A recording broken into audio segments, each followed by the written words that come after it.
Here is a harsh psychology fact that is going to hurt. People decide how much they respect you within the first few seconds of meeting you. Before you open your mouth, before you tell a joke, before you show them how smart you are, their primitive brain has already placed you somewhere in a hierarchy. And what's worse is this: most of them don't even realize they've decided.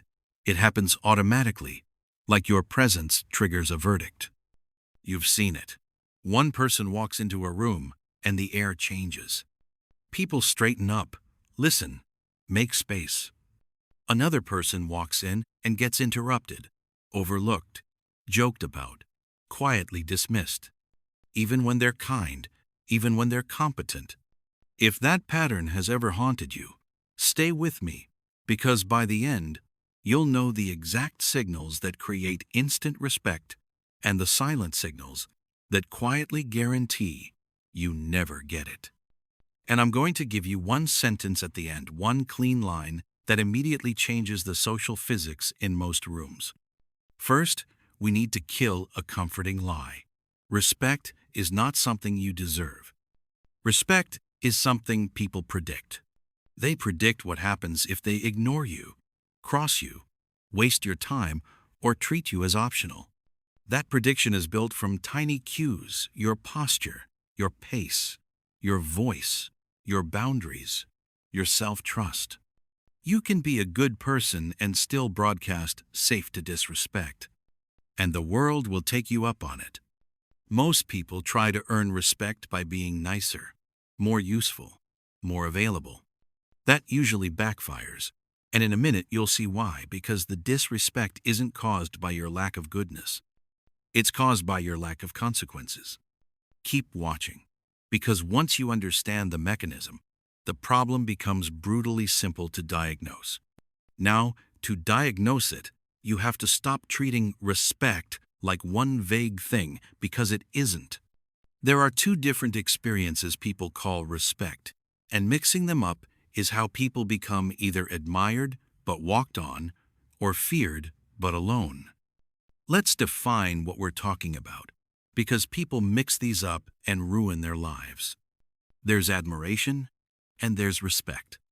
Admiration is, "You're impressive." Respect is, "I won't cross you." And there are two classic pathways to earning that "I won't cross you" feeling: one dark, one bright. One is dominance, power, people fear. The other is prestige, competence, people value. Dominance says, "I can impose costs." Prestige says, "I can provide value." The most respected people combine both. They're valuable, and they're not easy to violate. The tragedy is that some people have neither, not because they're worthless, but because their signals are self-erasing. And here's the first uncomfortable truth: the quickest way to lose respect is to ask for it. Now, let me let you in on a secret. There is an instant respect algorithm. Your brain is running an old social program. Where does this person sit? And what do I need to do to be safe? That sounds primal because it is primal. Instant respect is usually not about your resume.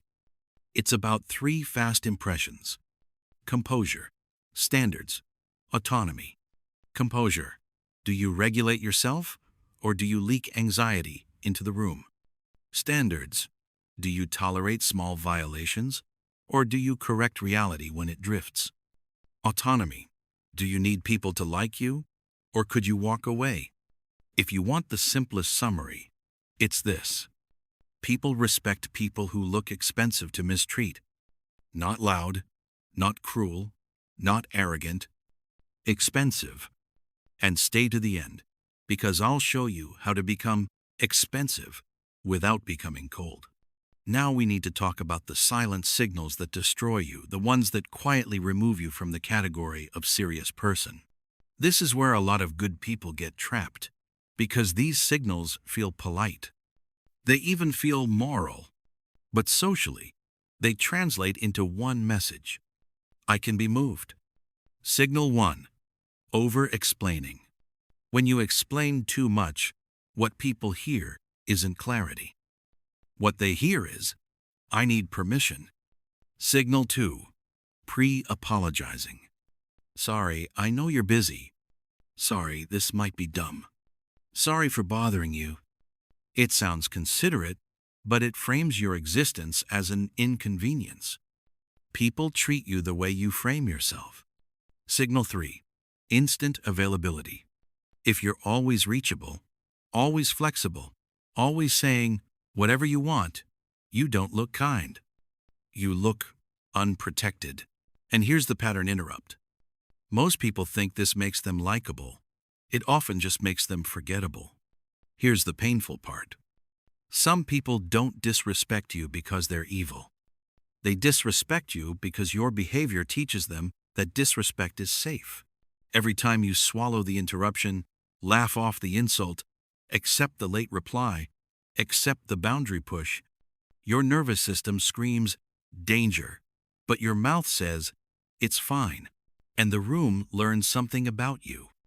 You don't enforce reality. If that stings, good. It means you're close enough to the truth to change it. Because underneath everything we've talked about, respect runs on an invisible contract, one almost nobody says out loud, but everybody responds to. Here comes the respect contract nobody talks about. The contract is simple.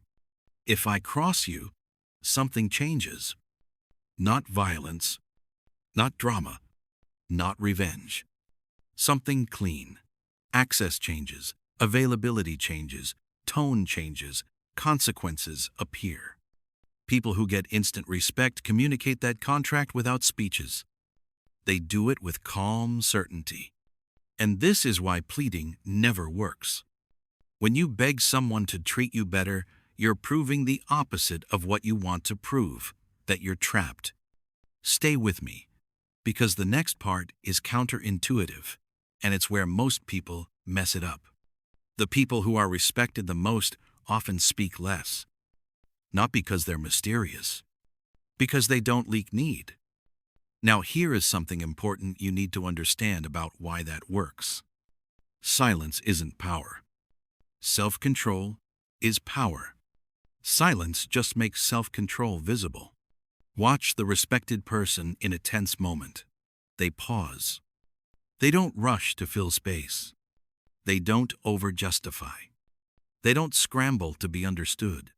That pause communicates one terrifying thing. I am not afraid of your reaction. And that's the core of instant respect, freedom from emotional hostage-taking. Most people are not being disrespected because they're weak. They're being disrespected because they're too easy to emotionally control. If you react instantly, defend, explain, apologize, get flustered, you teach people they can steer you with pressure. But here's the part nobody wants to admit. The real source of respect isn't other people. It's your relationship with yourself. Because every social signal you send is built on one question. Do you believe your own boundaries matter? When you don't, your body communicates it before your words can hide it. So now we stop blaming the room and we start building the signals that change the room. And if you stay with me, I'm going to give you a practical respect protocol. No quotes, no confidence theater, an actual behavioral switch. Rule 1. Speak in decisions, not negotiations. Weak framing sounds like, is it okay if? Do you think maybe? I was wondering if.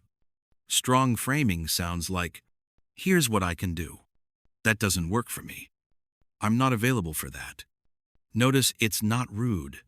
It's final. Rule 2. Remove excess words.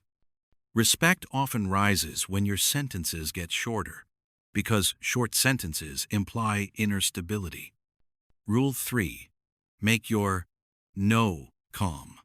Anger makes you look reactive. Anxiety makes you look unsure. Calm no makes you look sovereign. And here's a quick test. If you can't say no without a speech, you're not setting boundaries, you're requesting them. Now we hit the part that separates people who know this from people who change their life. the costly signal. There's an idea in social behavior. Some signals are credible because they cost something to display. Here's what that means for respect. If your boundaries cost you nothing, they aren't believable. The most respected people are willing to lose what disrespects them. They will lose attention. They will lose access. They will lose being liked.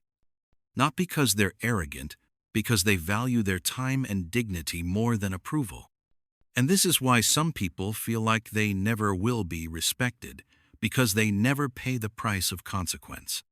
They keep everyone, tolerate everything, then wonder why the world doesn't treat them as real. And here's the truth you've been avoiding. If you refuse to risk being disliked, you will be disrespected. That's not a motivational quote. It's social mathematics. The respected person is not liked by everyone. They are clear enough to create friction and stable enough to survive it. Now, before you try to control a room, you need to know what you can't control and what you can. You can't control other people's maturity, personality, or intentions. But you can control 3 levers that almost always change your social outcome. Lever 1. Your pace. Rushed movements are read as anxious. Slower movements read as deliberate. Lever 2. Your consistency. If you say one thing and tolerate another, people learn to ignore what you say. Lever 3. Your exit options. People treat you differently when they sense you're not trapped. This is why independence is respected, even quiet independence. Now, let's talk about the part that steals respect from people who are otherwise strong, because most people don't lose respect in a dramatic moment. They lose it through a slow leak. Respect usually doesn't disappear with one big humiliation. It disappears through tiny tolerances. The late reply you pretend you don't notice. The joke that lands on you and you laugh because you don't want tension. The small favor that becomes your unpaid job. The meeting where you get interrupted and you don't reclaim the floor. Each moment teaches a lesson. My reality doesn't need to be considered. And the lesson compounds. This is why your next move must be small but decisive. Here's a simple 1-week reset that changes how people categorize you. For 7 days, choose one boundary you usually abandon. Just one, and enforce it without anger. If someone pushes, don't argue. Repeat it once. Then follow through. The follow-through is the whole game. You're not trying to win a debate. You're teaching the room what happens when they test you. Most people will adjust. Some people will get worse. And that reaction is information, because disrespect often spikes right before it dies. Now, I promised you one sentence that changes the social physics. Here it is. Use it when someone pressures you, guilt trips you, or tries to negotiate your boundary. I'm not available for that. Not I can't. Not sorry. Not maybe later. Available is powerful because it makes you a resource you control, not a person begging to be understood. And if they keep pushing, you don't explain, you add the second line. If you keep asking, the answer will stay no. Calm, clean, consequence without cruelty. Here's the ending most people don't want. Respect isn't something you find. It's something you train by what you tolerate, what you repeat, and what you're willing to lose. Some people are instantly respected because they walk in carrying an invisible message. I protect what matters. And some people aren't respected until they stop sending the opposite message. I can be pressured into abandoning myself. The room is not your judge, it's your mirror. Change the signals, and the room changes its verdict. And if you remember one thing after this video, remember this. You don't get respect by convincing people you're valuable. You get it by acting like your time and dignity are non-negotiable.